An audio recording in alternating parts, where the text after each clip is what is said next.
ಆಗಿದ್ದಕ್ಕೆ ಸ್ವಲ್ಪ ಕ್ಷಮಿಸಿ. ಸ್ವಲ್ಪ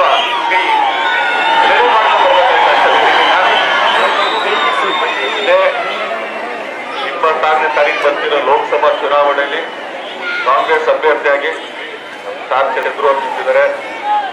ತಮ್ಮ ಅಮೂಲ್ಯವಾದ ಮತನ ಅವ್ರಿಗೆ ನೀಡಿ ನಮ್ಮ ಉದಯಗೌಡರಿಗೆ, ನಮ್ಮ ಚೆಲುವಣ್ಣನಿಗೆ, ನಿಮ್ಮ ರವಿಯವ್ರಿಗೆ, ನಮ್ಮ ರವಿಯವರು ಇದ್ದಾರೆ ಪಾಪ, ನಿಮ್ಮ ಸೇವೆ ಮಾಡೋದಕ್ಕೆ ಅವ್ರ ಕೈನ ಬಲಪಡಿಸಿ ಅಂತ ಕೇಳ್ಕೊಳ್ತೀನಿ. ಏನಕ್ಕೆ ಅಂತಂದ್ರೆ ಕಳೆದ ಬಾರಿ ತೆರೆ ಹಿಂದೆ ನಿಂತು ಇವ್ರುಗಳು ಮಾಡಿದ ಸಹ ಯಾವತ್ತೂ ಮರಿಬಾರ್ದು. ಅದಕ್ಕೆ ಯಾವತ್ತಿದ್ರು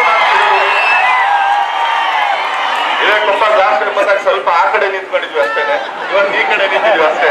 ನೋಡೋದಮ್ಮ ಏನಕ್ಕೆ ಅಂತಂದ್ರೆ ಇದೊಂದು ಮಾತು ಹೇಳ್ತೀನಿ. ಒಬ್ಬ ಮಗನಿಗೆ ಆತ ನಿಂದೆ CM ಅಲ್ಲ, PM ಅಲ್ಲ, ನೀವು ಯಾವುದೇ ಭಗವಂತ ನಿಂತರೂ ಕೂಡ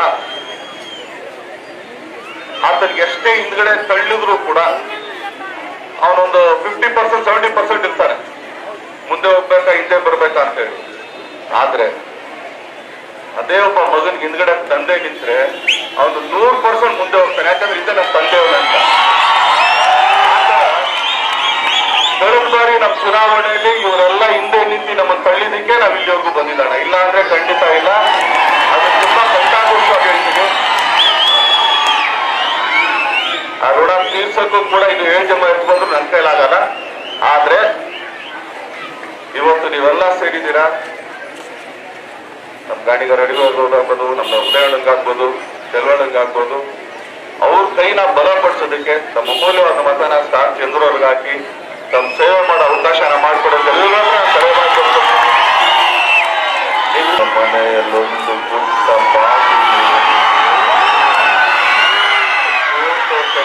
ಲೋಕನಿಗೆ ಕೋಪ ಬರುವುದು, ತೆಗೆದ ಪೈಯ ಪಾಪು ಉರಿದು ಬಿಡುವುದು. ಪಾಪು ಹೆಸರು ಕೇಳಲ್ವಾ? Thank you.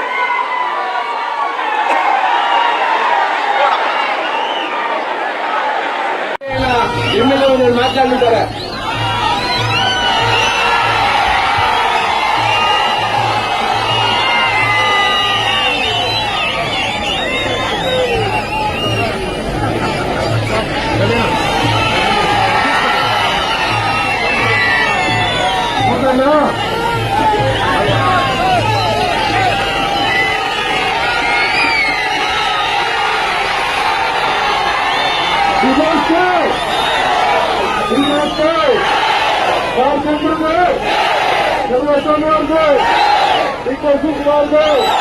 ಸಿದ್ದರಾಮಯ್ಯನವ್ರಿಗೆ, ಮಲ್ಲಿಕಾರ್ಜುನ್ ಖರ್ಗೆ ಅವ್ರಿಗೆ, ಆತ್ಮೀಯ ಎಲ್ಲ ಪಕ್ಷ ಹೋಗಲಿ, ಎಲ್ಲ ಯುವಕರೇ